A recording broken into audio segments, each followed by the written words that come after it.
माँ शब्द अपने आप में त्याग, प्यार और शक्ति का प्रतीक है। लेकिन सोचिए, जब वही माँ अकेले पूरे घर और बच्चों की जिम्मेदारी उठाती है, तब उसका जीवन कितना कठिन होता है। सिंगल मदर्स यानी वे महिलाएं जो अकेले ही बच्चों की परवरिश करती हैं, समाज में उन्हें अक्सर सुपर वुमेन कहा जाता है। लेकिन क्या आपने कभी सोचा है कि इस संघर्ष में उनकी सेहत, उनका शरीर और उनका मन कितना बोझ झेलता है?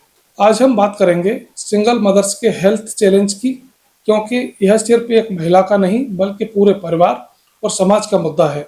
सिंगल मदर्स आखिर होती कौन है?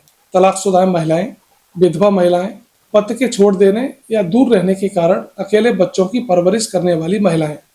इन परिस्थितियों में सिंगल मदर्स को एक साथ माँ और पिता दोनों की जिम्मेदारी उठानी पड़ती है। अगर सिंगल मदर्स की वास्तविकता देखी जाए तो भारत में करीब 4.5 करोड़ महिलाएं, यानी हर 10 में से एक परिवार महिला के अकेले दम पर चल रहा है। लेकिन समस्या आती है कि इनके संघर्ष पर हमारे समाज में बहुत ही कम बातें की जाती हैं। अगर सिंगल वुमेन के हेल्थ चैलेंज की बात की जाए तो सिंगल मदर दिन रात बच्चों, काम और जिम्मेदारियों में लगी रहती हैं। आराम और नींद पूरी नहीं हो पाती। इसका नतीजा ये होता है कि लगातार थकान, माइग्रेन और कमजोरी जैसी समस्याएं होने लगती हैं, क्योंकि इनकी आदत होती है अक्सर कि बच्चे को खुद से पहले रखने की।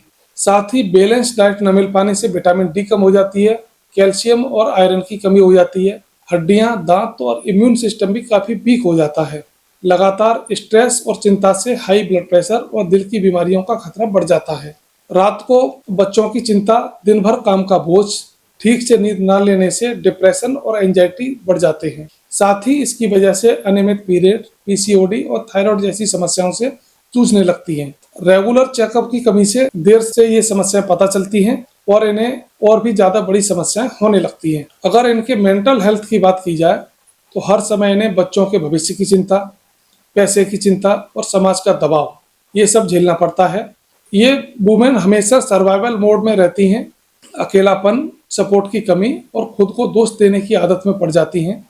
इन्हें हमेशा लगता रहता है कि मैं अच्छी माँ नहीं हूँ।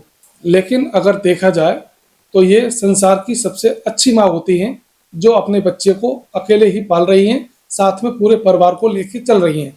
समाज के ताने और आर्थिक निर्भरता, रिश्तेदारों की आलोचना से धीरे धीरे आत्मविश्वास खो जाता है। सिंगल मदर्स को हमारे समाज में अक्सर जज किया जाता है, परिवार और समाज से दूरी हो जाती है, जिससे और ज्यादा अकेलापन इनके साथ होने लगता है। ये सारे बोझ मिलकर महिला की शारीरिक और मानसिक सेहत को बुरी तरह से प्रभावित करते हैं। इसका असर उसके बच्चों पर पड़ने लगता है। अगर माँ तनाव और डिप्रेशन से गुजरती है तो बच्चे भी इमोशनल स्ट्रेस झेलते हैं। बच्चों में पढ़ाई में ध्यान न लगना और डर की भावना, यही कारण है माँ का स्वस्थ रहना पूरे परिवार के लिए जरूरी है।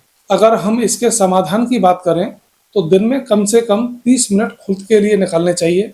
योग और मेडिटेशन करना चाहिए, हेल्दी खाना खाना चाहिए, नींद और हाइड्रेशन पर अधिक से अधिक ध्यान देना है। साइकोलॉजिस्ट या काउंसलर की मदद भी ले सकती हैं। साथ ही सपोर्ट ग्रुप्स को ज्वाइन कर सकती हैं।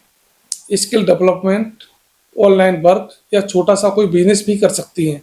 फाइनेंशियल प्लानिंग और बजट को बना के रखिए। दोस्तों, रिश्तेदारों और एनजीओ से जुड़ना चाहिए। बच्चों के स्कूल टीचर्स को अपनी स्थिति बतानी चाहिए। कम्युनिटी प्रोग्राम का हिस्सा बनना चाहिए।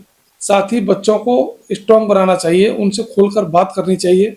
अगर समाज और सरकार की भूमिका की बात की जाए तो सिंगल मदर्स के लिए हेल्थ स्कीम और मेंटल हेल्थ प्रोग्राम की ज़रूरत है।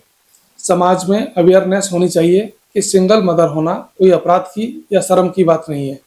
सिंगल मदर्स अक्सर सबसे मजबूत दिखती हैं, लेकिन उनकी मजबूती के पीछे दर्द, त्याग और थकान ये छुपा हुआ होता है।